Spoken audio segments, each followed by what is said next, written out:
with costs.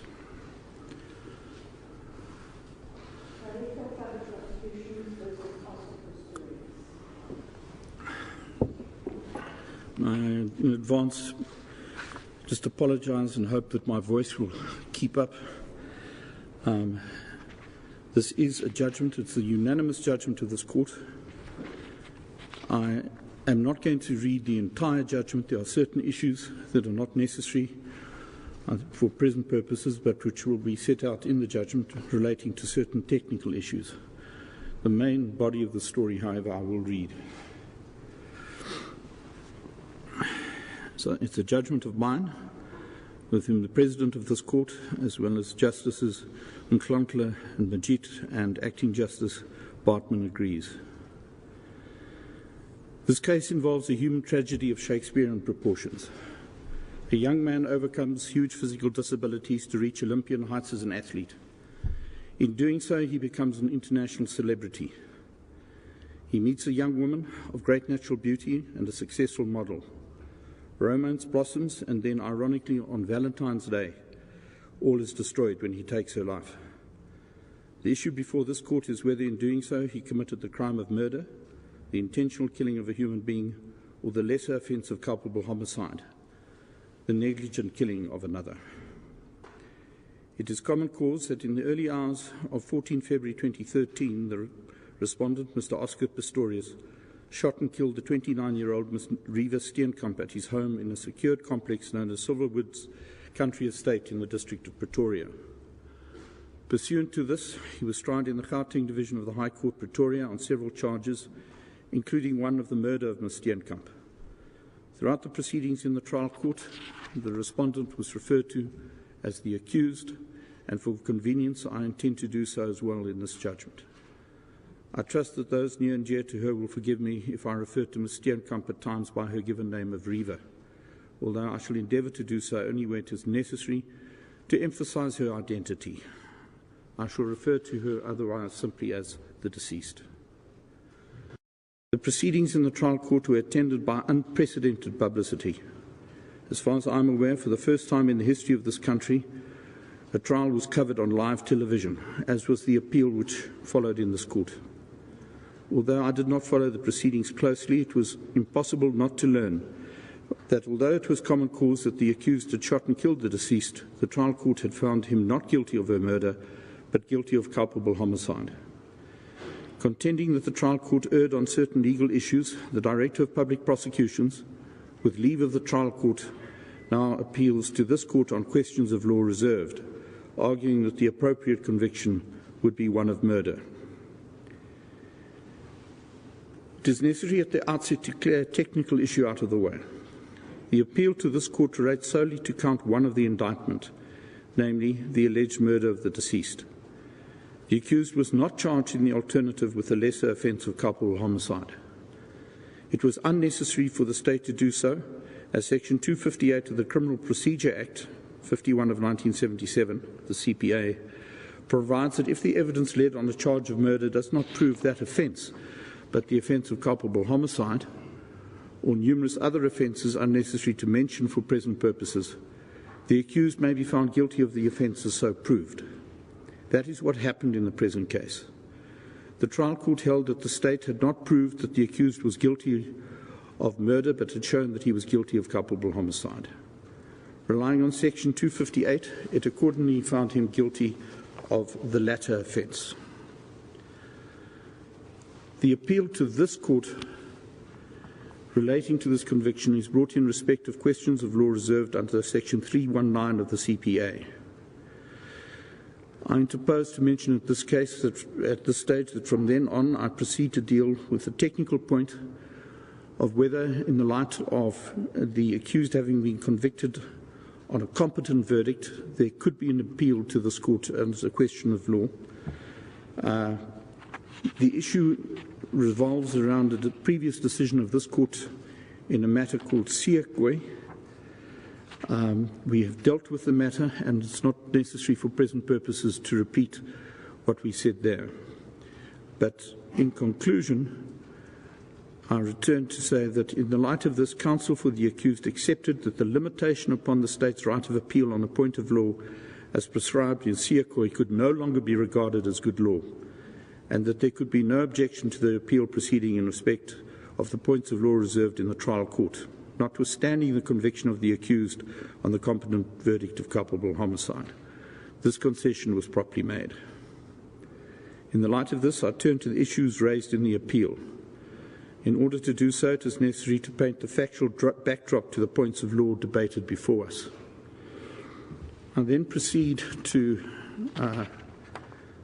briefly summarize the accused's physical disabilities and how he, despite that, he became a celebrity in world athletics. And I continue as follows. The accused met the deceased on the 4th of November 2012 when they were separately invited by a mutual friend to lunch at a motorcar track day event. She agreed to accompany him to the South African Sports Awards function that evening. Romance quickly blossomed and they became intimate. As so often happens with romantic relationships, especially in their youthful stages, theirs was attended by petty conflict and tensions, as is evidenced by a transcript of text messages that had passed between them that was handed as an exhibit at the trial. But despite these hiccups, the deceased at times slept over at the accused's home. She did so on the night of the 13th of February 2014. In the early hours of the following morning, screams, gunshots, loud noises and cries for help were heard emanating from the accused's house.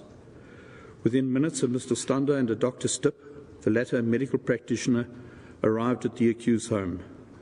There they found the accused in a highly emotional state, kneeling alongside the deceased, who was lying on the floor at the foot of the stairs leading to the sleeping quarters of the house.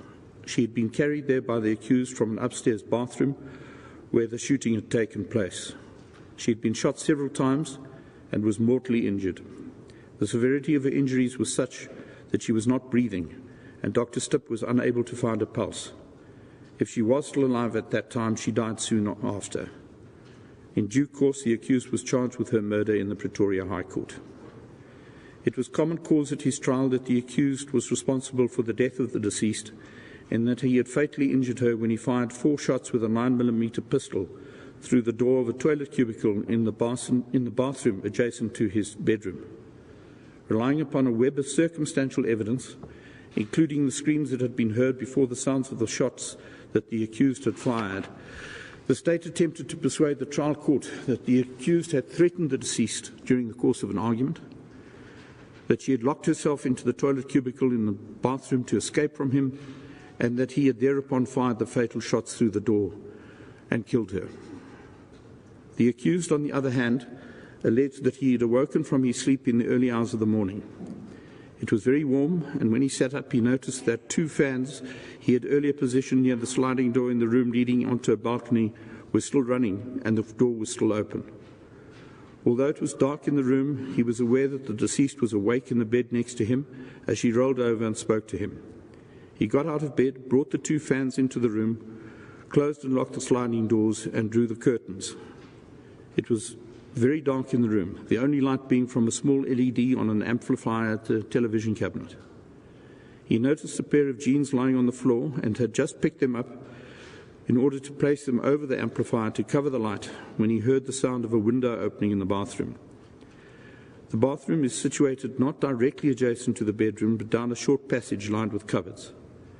He immediately thought that there was an intruder who had entered the house through the bathroom window, possibly by climbing up a ladder. He quickly moved back to his bed and grabbed his 9mm pistol from where he kept it under the bed. As he did so, he whispered to Reva to get down and phone the police before proceeding to the passage leading to the bathroom. He was not wearing his prosthetic legs at that stage and, overcome with fear, he started screaming and shouting, both for the intruder to get out of his house and for Reva to get down on the floor and to phone the police. When he reached the entrance to the bathroom, he stopped shouting as he was worried that the intruder would know exactly where he was. As he neared the bathroom, he heard the toilet door slam.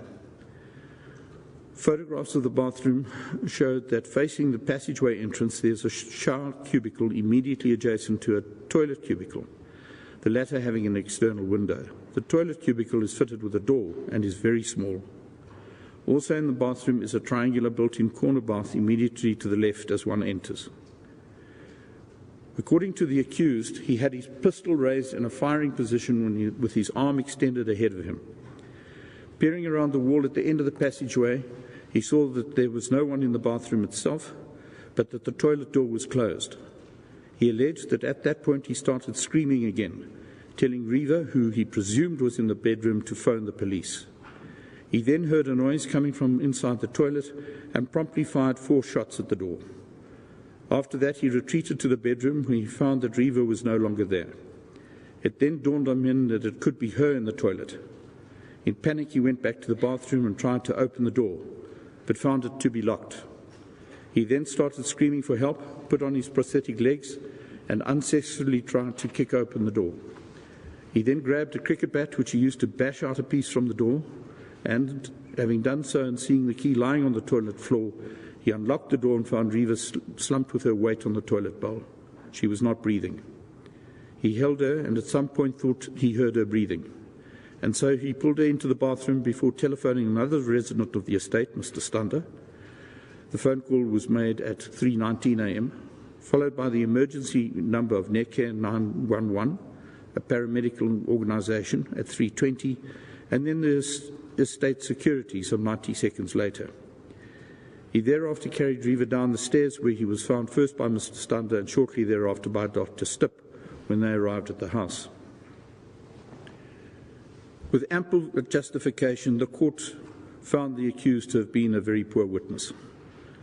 His version varied substantially. At the outset, he stated that he had fired the shots before I knew it, and at a time when he was not sure if there was somebody in the toilet. This soon changed to a version that he had fired as he believed that whoever was in the toilet was going to come out to attack him.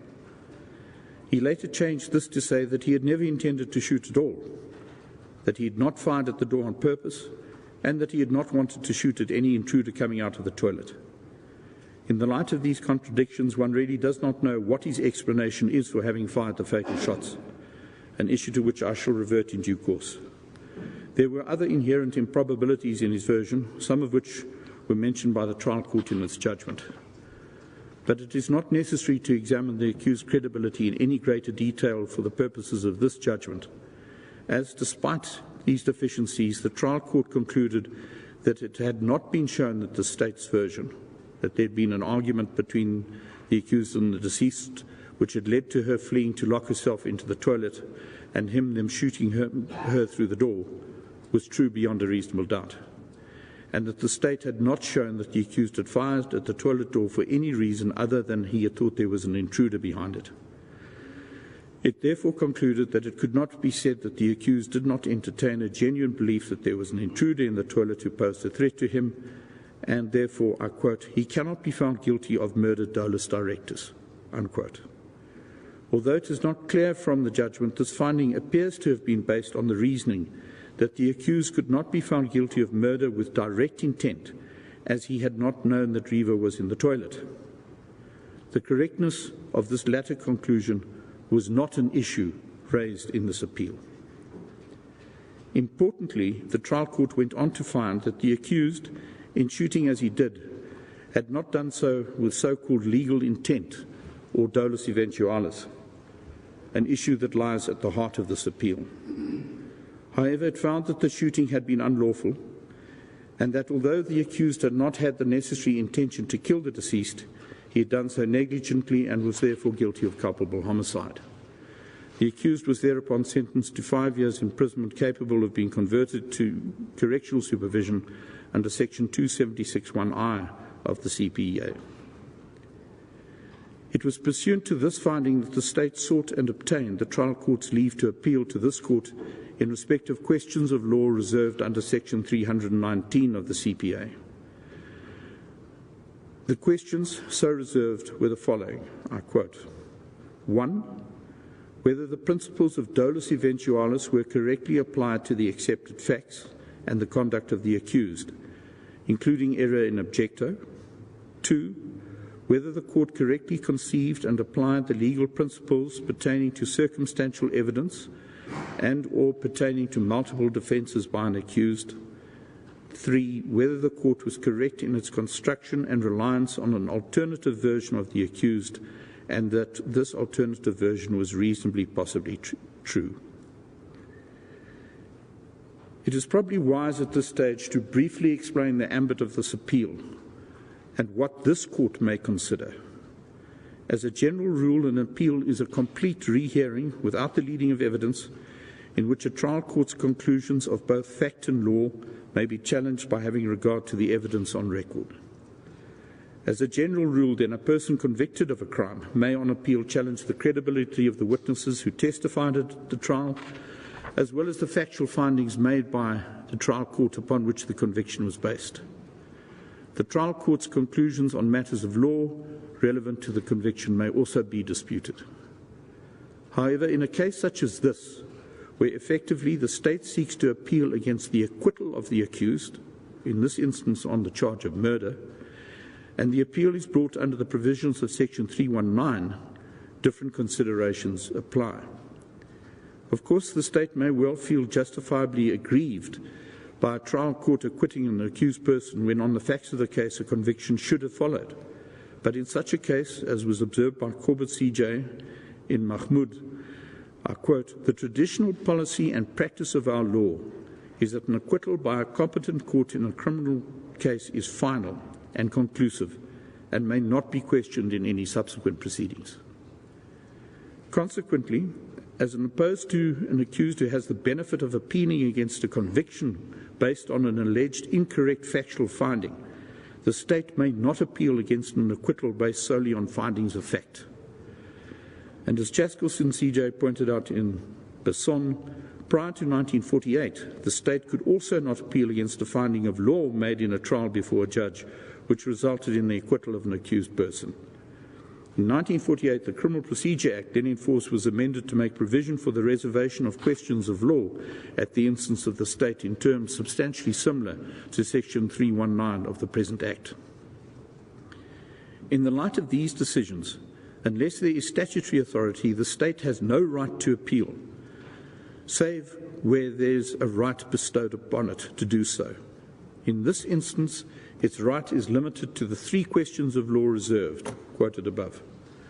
This court cannot interfere, for example, with the factual decision made by the trial court rejecting the state's version that there had been a disagreement between the appellant and the deceased that had led the deceased to hide herself in the toilet to escape from him before being shot. This matter must therefore proceed, as was accepted by the state, on the basis both that its rejected version cannot be reconsidered and that it has not been shown that the accused had acted with the direct intention to kill the deceased. The state's case before this court therefore revolved primarily on whether the trial court had erred in regard to the issue of dolus eventualis. It is necessary to explain certain of the issues that arise for consideration in a murder case. Over the years, jurists have developed what has been referred to as a grammar of criminal liability. As already mentioned, murder is the unlawful and intentional killing of another person. In order to prove the guilt of an accused on a charge of murder, the state must therefore establish that the perpetrator committed the act that led to the death of the deceased with the necessary intention to kill, which is known in our law as dolus. Negligence or culpa on the part of the perpetrator is insufficient. In cases of murder, there are principally 2 forms of dolus which arise: dolus directus and dolus eventualis. These terms are nothing more than labels that are used by lawyers to connote a particular form of intention on the part of a person who commits a criminal act. In the case of murder, a person acts with dolus directus if he or she committed the offence with the specific object and purpose of killing the deceased. Dolus eventualis, on the other hand, although a relatively straightforward concept, is somewhat different. In contrast to dolus directus, in a case of murder, where the object and purpose of the perpetrator is specifically to cause death, a person's intention in the form of dolus eventualis arises if the perpetrator foresees the risk of death occurring, but nevertheless continues to act, appreciating that death might well occur, and therefore gambling, as it were, with the life of the person against whom the act is directed. It therefore consists of two parts. One, foresight of the possibility of death occurring, and two, reconciliation with that foreseen possibility. This second element has been expressed in various ways. For example, it has been said that the person must act reckless as to the consequences, a phrase that has caused some confusion, as some have interpreted to mean gross negligence. Or the person must have been reconciled with a foreseeable outcome. Terminology aside, it is necessary to stress that the wrongdoer does not have to foresee death as a probable consequence of his or her actions. It is sufficient that the possibility of death is foreseen, which, coupled with a disregard of that consequence, is sufficient to constitute the necessary criminal intent. These are the basic principles to be borne in mind in considering the first of the three legal questions reserved for decision in this appeal. The first relates specifically to whether the trial court properly applied these principles to the facts that it had found had been proved.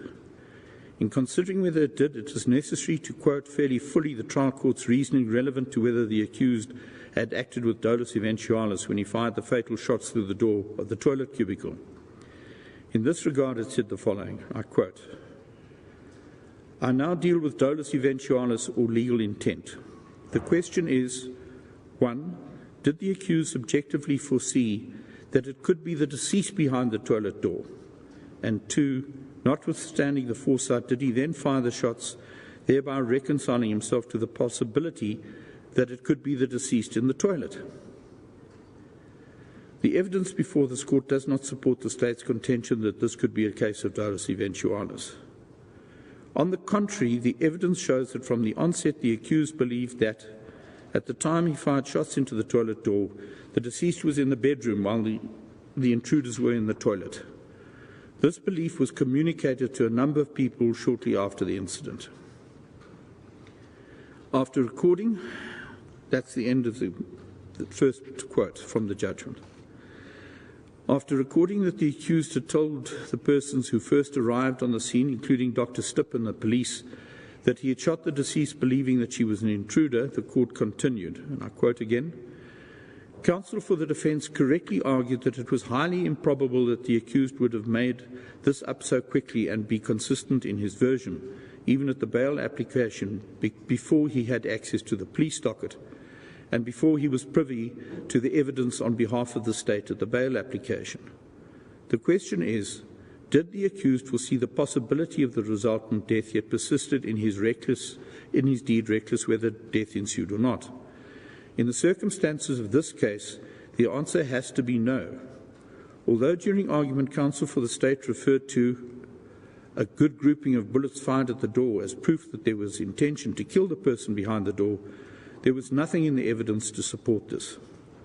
How could the accused reasonably have foreseen that the shots he fired would kill the deceased or whoever was behind the door? Clearly, he did not subjectively foresee this as a possibility, that he would kill the person behind the door, let alone the deceased, as he thought she was in the bedroom at the time. The version of the accused was that, had he intended to kill the person behind the door, he would have aimed higher at chest level. This was not contradicted. To find an intention to kill the deceased in particular would be tantamount to saying inter alia that the accused's reaction after he realized that he had shot the deceased was faked, that he was play-acting merely to delude the onlookers at the time. Dr. Stipp, an independent witness who was at the accused's house minutes after the incident had occurred, stated that the accused looked genuinely distraught as he prayed to God and as he pleaded with him to help save the deceased. There was nothing to gainsay that observation, and this court has not been given any reason to reject it, and we accept it as true and reliable. This court also accepts that there was no intention to kill the person behind the door. It follows that the accused's erroneous belief that his life was in danger excludes dolus. The accused, therefore, cannot be found guilty of dolus eventualis. That is the end of the quote from the judgment of the trial court. I find the reasoning in this passage to be confusing in various respects. The rhetorical question, how could the accused reasonably have foreseen that the shots he fired would kill the deceased or whoever was behind the door, wrongly applies an objective rather than a subjective approach to the question of dolus. The issue was not what was reasonably foreseeable when the accused fired at the toilet door, but whether he actually foresaw that death might occur when he did so. As Holmes J.A. emphasized in Squala, the distinction must be observed between what actually went on in the mind of the accused and what would have gone on in the mind of a reasonable person in the position of the accused. In other words, the distinction between subjective foresight and objective foreseeability must not become blurred. Moreover, the question indicates that the court found the presence of a person behind the door not to have been reasonably foreseeable. But this is at odds with its subsequent conclusion that the accused was guilty of culpable homicide on the basis that a reasonable person in the same circumstances would have foreseen the reasonable possibility that the shots fired at the door of the toilet might kill whoever was in the toilet. Furthermore, the finding that the accused had not subjectively foreseen that he would kill whoever was behind the door, and that if he had intended to do so, he would have aimed higher than he did, conflates the test of what is required to establish dolus directus with the assessment of dolus eventualis. The issue was not whether the accused had as his direct objective the death of the person behind the door. What was required in considering the presence or otherwise of dolus eventualis was whether he had foreseen the possible death of the person behind the door and reconciled himself with that event. The conclusion of the trial court that the accused had not foreseen the possibility of death occurring, as he had not had the direct intent to kill, shows that an incorrect test was applied.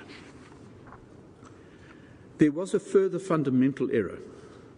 It is apparent from the extract of the judgment quoted above, in particular the two questions posed at the outset and the passages that I have emphasized, that the trial court's consideration of dolus eventualis centered upon whether the accused knew that the person in the toilet cubicle was Riva, and its conclusion that dolus eventualis had not been proved was premised upon an acceptance that, as he had thought Riva was in the bedroom, he did not foresee that she was the person in the toilet.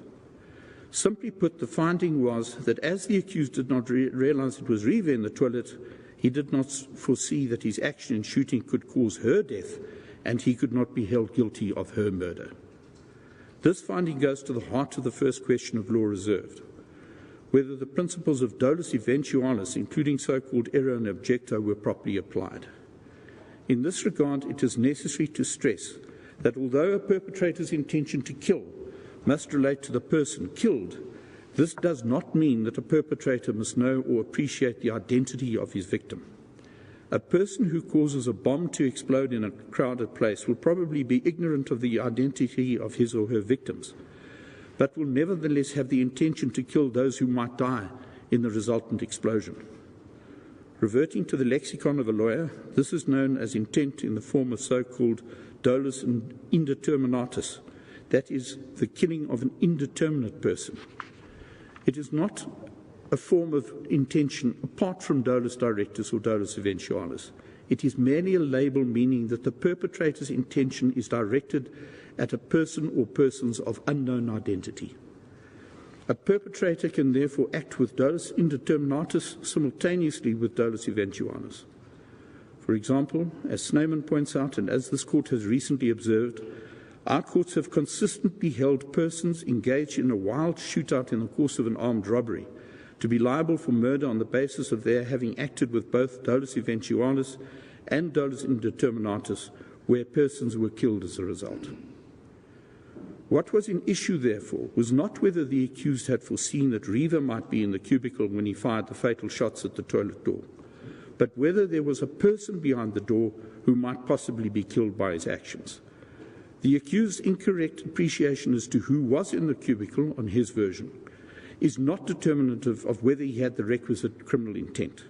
Consequently, by confining its assessment of dolus eventualis to whether the accused had foreseen that it was Riva behind the door, the trial court misdirected itself as to the appropriate legal issue.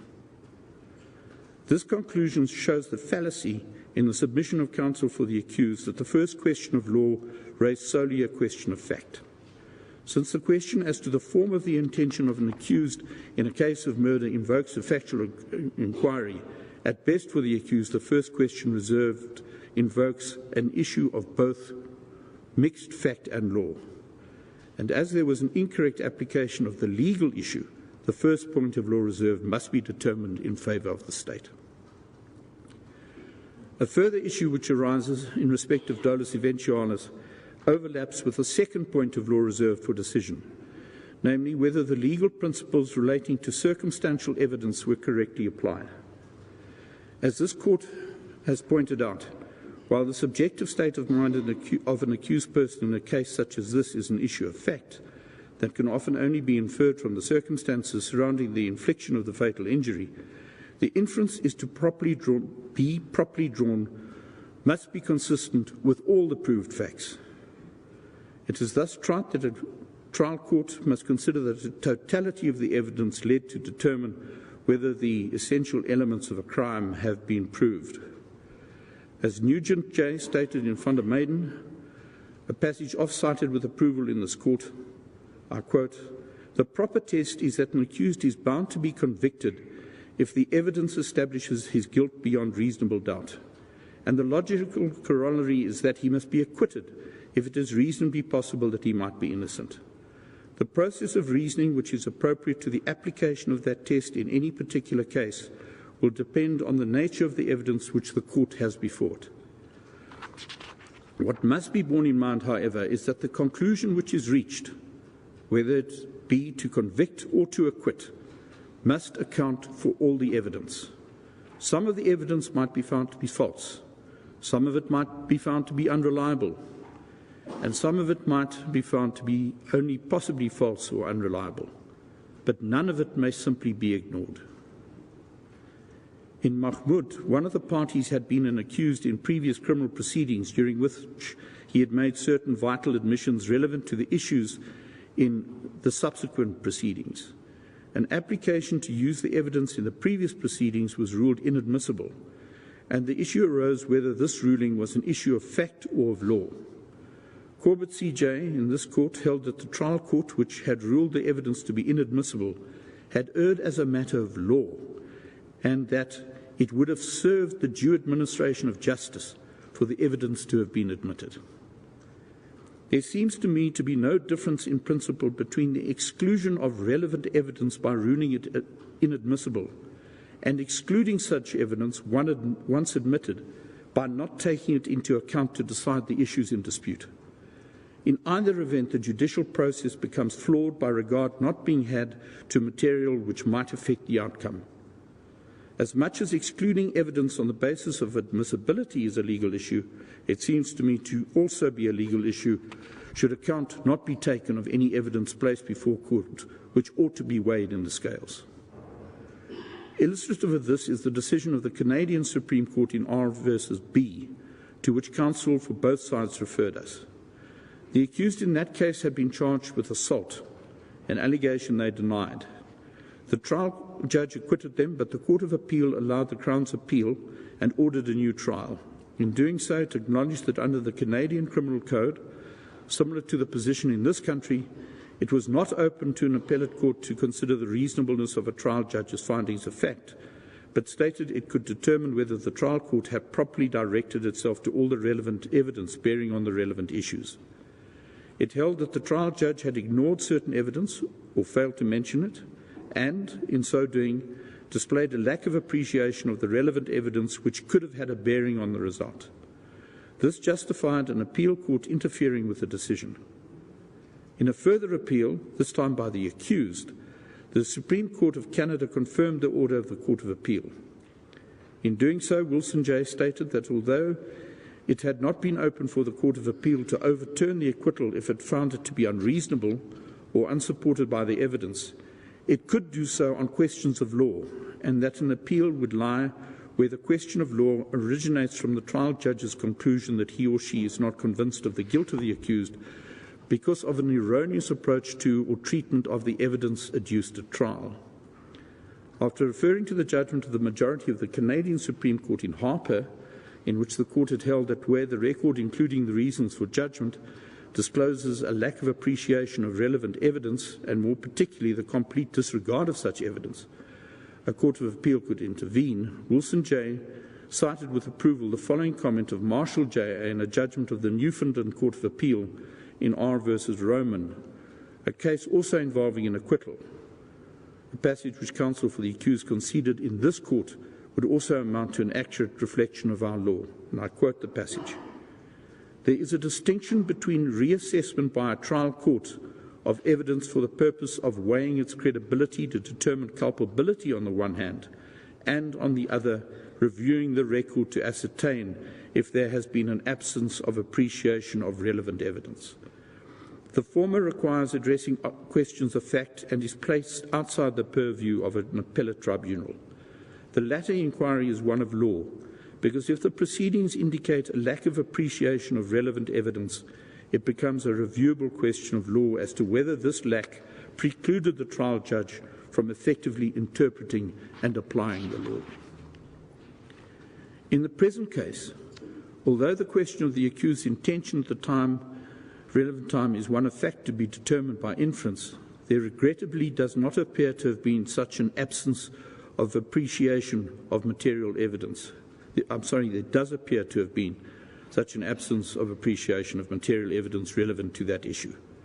In this regard, the failure of the court to take into account the evidence of Captain Mangena, a police forensic expert whose evidence as to the reconstruction of the crime scene was found by the court to have been particularly useful, is of particular importance.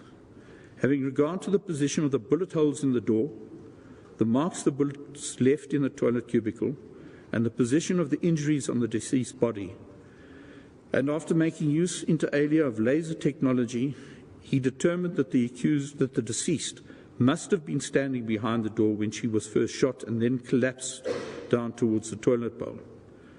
Although the precise dimensions of the toilet cubicle do not appear from the record in this court, it is clear from the photographs that it is extremely small.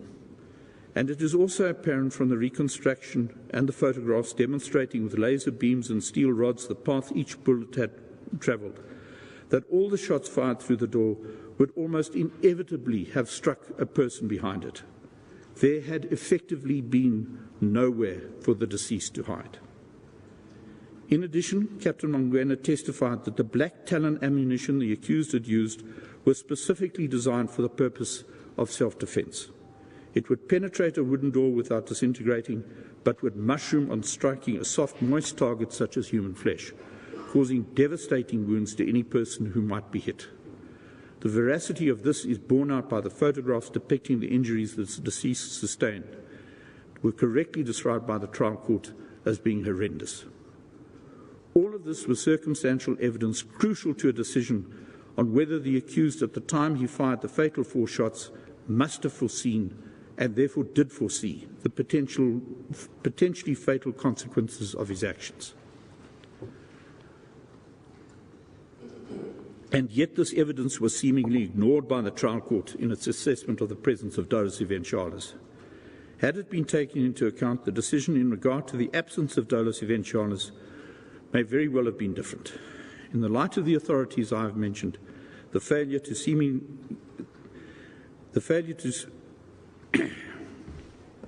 to take it into account must be regarded as an error of law. Consequently, the first 2 questions reserved for decision must be answered in favour of the prosecution to the extent that I have indicated. I thus turn to the third question, namely whether the trial court was correct in its construction and reliance of an alternative version of the accused, and that this alternative version was reasonably possibly true. This question, as posed, is vague. Questions reserved for decision under Section 319 of the CPA should be clearly formulated so that this court can identify with precision the legal issue it is called upon to decide. At best for the State, the question asks no more than whether the accused version accepted by the trial court was reasonably possibly true. This is a factual decision. As already set out, and on the strength of the authorities to which I have referred, a finding of fact falls beyond the scope of what this court may decide under Section 319. In any event, in the light of my findings in regard to the first two questions, the third question, even if it can be construed as being a point of law, seems superfluous. To summarise, in regard to the questions of law reserved for decision of this Court, 1. The principles of dolus eventualis, including error in objecto, were incorrectly applied to the facts found to be proved relevant to the conduct of the accused. And 2. The trial court did not correctly conceive and apply the legal principles pertaining to circumstantial evidence. The question then becomes, what should this court do in the light of these findings? The powers of a court in the case of an appeal on a question of law reserved are set out in section 322 of the CPA as follows. 1. In the case of an appeal against a conviction or of any question of law reserved, the Court of Appeal may A.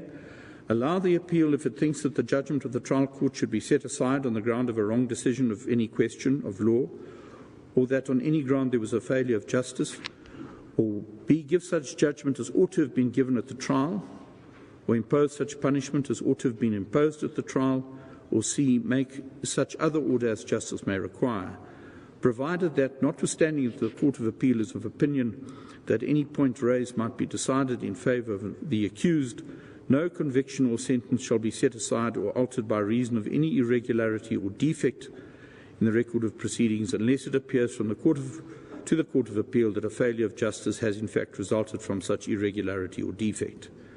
And in subsection 4, where a question of law has been reserved on the application of a prosecutor in the case of an acquittal, and the Court of Appeal has given a decision in favour of the prosecutor, the Court of Appeal may order that such of the steps referred to in section 324 be taken as the Court may direct. Under section 324, so referred to in section 322.4, where there has been a misdirection of law, as has occurred in this case, proceedings in respect to the same offence may again be instituted before another judge and assessors. Accordingly, it is a permissible option for this Court to set aside the conviction of culpable homicide on count 1 and to order that the accused be tried de novo on that count. However, given the protracted nature of the trial that has already taken place, the issues that were involved, the time that has already elapsed, and the unfairness that may result to either side if witnesses have once again to testify, it would seem to me to be wholly impractical and not in the public interest to allow that course. Indeed, neither side pressed for such an order.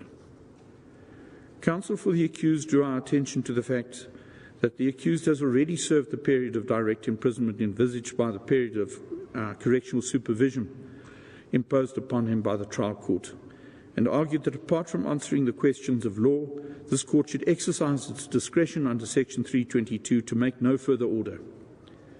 However, in my view, that too is undesirable. The interests of justice require that persons should be convicted of the actual crimes they have committed and not of lesser offences. That is particularly so in crimes of violence. It would be wrong to effectively think away the fact that an accused person is guilty of murder if he ought to have been convicted of that offence.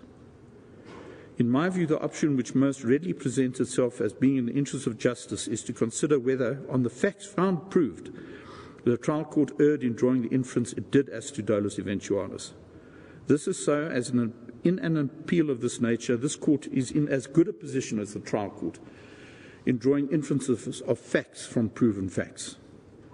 In my view, then, the interests of justice require this court, on an acceptance of the facts found proved, if of the view that the incorrect conclusion was reached in respect of dolus, to set aside the conviction of culpable homicide on count 1.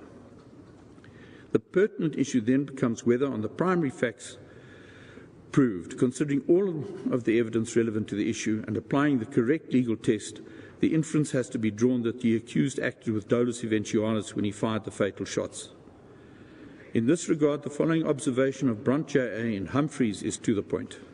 I quote, "Like any other fact, subjective foresight can be proved by inference. Moreover, common sense dictates that the process of inferential reasoning may start out from the premise that, in accordance with common human experience, the possibility of the consequences that ensued would have been obvious to any person of normal intelligence. The next logical step would then be to ask whether, in the light of all the facts and circumstances of this case, there is any reason to think that the appellant would not have shared this foresight, derived from common human experience with other members of the general population. In arguing that the state had failed to show that the accused lacked the necessary subjective intention in respect of both elements of dolus eventualis, counsel for the accused emphasized the accused's physical difficulties, the fact that he had not been wearing his prostheses at the time, and that he had thus been particularly vulnerable to any aggression directed at him by an intruder. He also placed considerable emphasis on the psychiatric evidence that the accused suffers from a general anxiety disorder and would become anxious very easily in a situation of danger, although he also has a fight rather than flight reaction. The argument appears to have been that in the circumstances that prevailed, the accused may well have fired without thinking of the consequences of his actions. In my view, this cannot be accepted. On his own version, when he thought there was an intruder in the toilet, the accused armed himself with a heavy caliber firearm, loaded with ammunition specifically designed for self-defense, screamed at the intruder to get out of his house, and proceeded forward to the bathroom in order to confront whoever might be there. He's a person well trained in the use of firearms and was holding his weapon at the ready in order to shoot. He paused at the entrance to the bathroom, and when he became aware that there was a person in the toilet cubicle, he fired 4 shots through the door. And he never offered an acceptable explanation for having done so. As a matter of common sense, at the time the fatal shots were fired, the possibility of the death of the person behind the door was clearly an obvious result. And in firing not 1, but 4 shots, such a result became even more likely. But that is exactly what the accused did.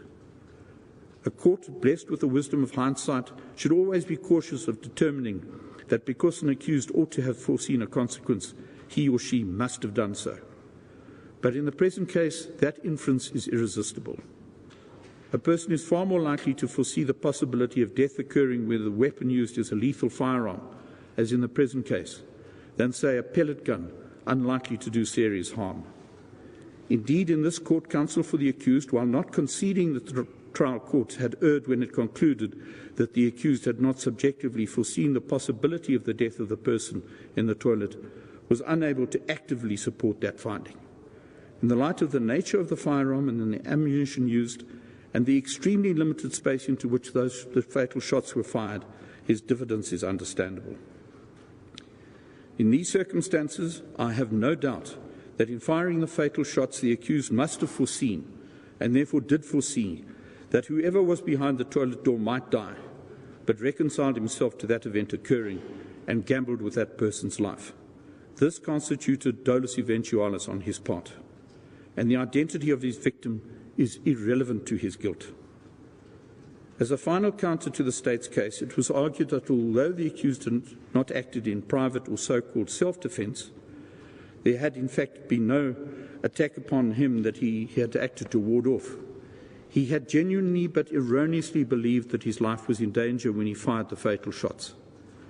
As opposed to what is commonly known as self-defense, this is so-called putative private or self-defense. The principles relevant to these two defences were authoritatively dealt with by this court in De Oliveira and were explained by Smallberger J.A. as follows, I quote, "The test for private defence is objective. Would a reasonable man in the position of the accused have acted in the same way? In putative private defence, it is not lawfulness that is in issue, but culpability. If an accused honestly believes his life or property to be in danger, but objectively viewed they are not, the defensive steps he takes cannot constitute private defence. If in these circumstances he kills someone, his conduct is unlawful. His erroneous belief that his life or property was in danger may well, depending upon the precise circumstances, exclude dolus, in which case liability for the person's death based on intention will also be excluded. At worst for him, he can then be convicted of culpable homicide. On appeal, the unlawfulness of the appellant's conduct was not in issue. Accordingly, the only issue was whether the state had proved beyond all reasonable doubt that the appellant subjectively had the necessary intent to commit the crimes of which he was convicted. In other words, that he did not entertain an honest belief that he was entitled to act in private defence. The immediate difficulty that I have with the accused's reliance upon putative private defence is that when he testified, he stated that he had not intended to shoot the person whom he felt was an intruder. This immediately placed himself beyond the ambit of the defence, although, as I've said, his evidence is so contradictory that one does just not know his true explanation for firing the weapon. His counsel argued that it had to be inferred that he must have viewed whoever was in the toilet as a danger. But as was pointed out in de Oliveira, the defence of putative private defence implies rational but mistaken thought. Even if the accused believed there was someone else in the toilet, his expressed fear that such a person was a danger to his life was not the product of any rational thought. The person concerned was behind a door, and although the accused stated that he had heard a noise which he thought might be caused by the door being opened, it did not open. Thus, not only did he not know who was behind the door, he did not know whether that person in fact constituted any threat to him.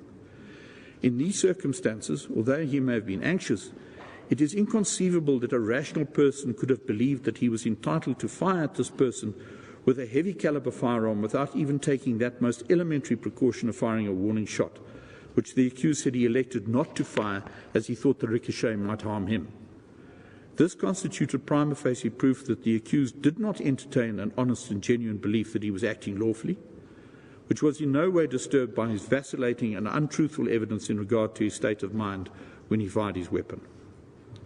In order to disturb the natural inference that a person intends the probable consequences of his actions, the accused was required to establish at least a factual foundation for his alleged genuine belief of an imminent attack upon him. This the accused did not do. Consequently, although frightened, the accused armed himself to shoot if there was someone in the bathroom. And when there was, he did. In doing so, he must have foreseen, and therefore did foresee, that the person he was firing at behind the door might be fatally injured. Yet he fired without having a rational or genuine fear that his life was in danger. The defence of putative private or self-defence cannot be sustained, and there is no bar to a finding that he acted with dolus eventualis in courting the death of the deceased. In the result, on count 1 in the indictment, the accused ought to have been found guilty of murder on the basis that he had fired the fatal shots with criminal intent in the form of dolus eventualis. As a result of the errors of law referred to, and on a proper appraisal of the facts, he ought to have been convicted not of culpable homicide on that count, but of murder. In the interest of justice, the conviction and the sentence imposed in respect thereof must be set aside and the conviction substituted with a conviction of the correct offence. Of course, the accused has now served a portion of the sentence imposed upon him in respect of the lesser offence of culpable homicide. But the issue of what would be an appropriate sentence was not debated before this court, quite properly, particularly in the light of the Constitutional Court's judgments in Nobelisa and Bogarts, as the matter must be sent back to the trial court for sentence to be imposed afresh. In doing so, obviously, whatever punishment has already been served by the accused in respect of the incorrect conviction of culpable homicide will be taken into account. Before closing, it is necessary to make a final comment.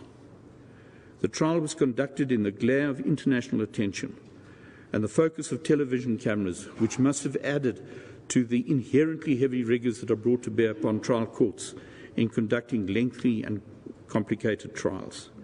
The trial judge conducted the hearing with a degree of dignity and patience that is a credit to the judiciary of this country. The fact that this court has determined that certain mistakes were made should not be seen as an adverse comment upon her competence and ability. The fact is that different judges reach different conclusions, and in the light of an appeal structure, those of the appellate court prevail. But the fact that the appeal has succeeded is not to be regarded as a slight upon the trial judge, who is to be congratulated for the manner in which he conducted the proceedings. I conclude with the following order being to be made. 1. The first two questions of law reserved are answered in favour of the Director of Public Prosecutions. 2. The accused's conviction and sentence on count 1 are set aside and replaced with the following. Guilty of murder, with the accused having had criminal intent in the form of dolus eventualis. 3. The matter is referred back to the trial court to consider an appropriate sentence afresh in the light of the comments in this judgment.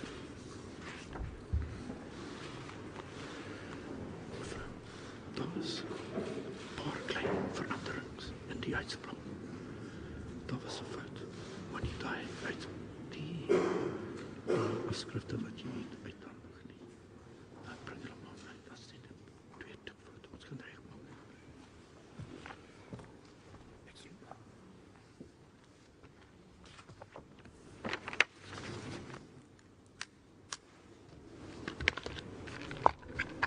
Court adjourned.